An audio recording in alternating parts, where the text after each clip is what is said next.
А вот то, которая первая в машине. Нацгвардійці та представники групи Help Army Харків сприяють реалізації проєкту розвитку безпосередньої комунікації українців та німців, який впроваджує волонтер Матеуш Ванцек та його друзі. Ця ініціатива покликана зруйнувати міфи російської пропаганди та допомогти громадянам України, які постраждали від російського вторгнення. Зокрема, гвардійці виступили провідниками німецьких друзів на деокупованих територіях та показали гостям наслідки російської агресії. Під час ворожих ударів зі сторони Російської Федерації мирне населення несло втрати, і сусід прийшов до людей, побачив їх мертвими. Під час окупації він здійснив захоронення жінки та чоловіка. Жінку заховав поряд з чоловіком на подвір'ї дому. Це село Малі Проходи. З першого дня, 24-го, попало в окупацію, тому що у нас до границі 10 кілометрів. Орки, коли зайшли, вони зайняли, там вони проживали, і там в них був штаб, а тут вони зробили катівню. 13 вересня наші Збройні сили звільнили населений пункт і перебувала в Німеччині.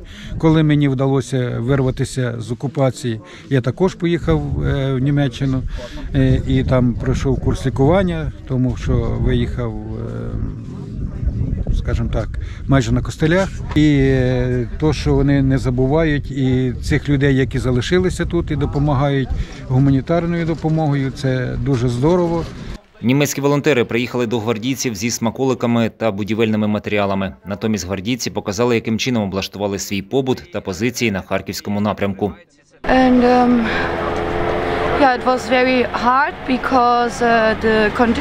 Дуже сумно бачити випробування, які проходять українські воїни. Все це неймовірно важко для таких мирних людей, як я і весь німецький народ. Але ці воїни лишаються такими хоробрими, дружніми, відкритими і з такими теплими серцями, що для мене було справжньою честю познайомитись з ними та мати можливість поговорити з ними, обійняти їх, просто поділитися нашою любов'ю і відчути, що ми всі одна велика команда, що разом ми зможемо змінити світ. Я вірю, що Україна виграє війну, і ми хочемо зробити все, що в наших силах, щоб допомогти їй.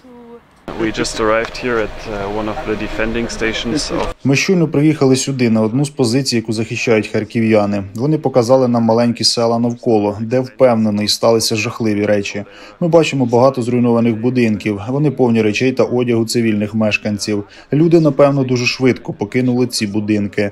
Ми навіть бачили могили, які сусіди викопали для своїх друзів і сусідів в їхніх селах. Згодом солдати їм допомагали гідно поховати загиблих.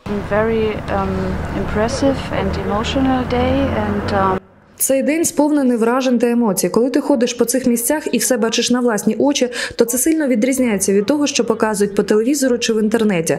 Це такі хоробрі хлопці і чоловіки, і вони такі молоді, але вони повинні продовжувати боротися.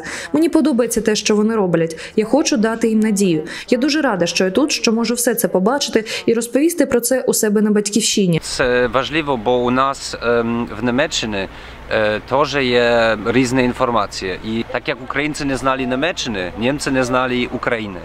І там у тих людей, які взагалі не знають українців, вони są відкриті на пропаганду з Росії. І такі речі, що Україна собі самі вбиває, що тут у вас нацисти і так далі, і так далі. І тому то важливо, що наші друзі будуть розказувати їх сім'я, що вони бачили на власні очі, і бачили, що тут це дало, бо то є недовірне. То недовірне, що це тут стало. Гвардійці та німецькі волонтери також відвідали зруйновану Салтівку, де до повномасштабного вторгнення, за різними оцінками, мешкало щонайменше 400 тисяч осіб. А також випалено разом зі псковськими спецпризначенцями Харківську школу номер 134. Німецькі гості, а це звичайні люди з народу, підприємці, медики, вихователі, пообіцяли ще більше робити для українців. І головне – доносити правду про агресію тоталітарної Росії проти цивілізованого світу.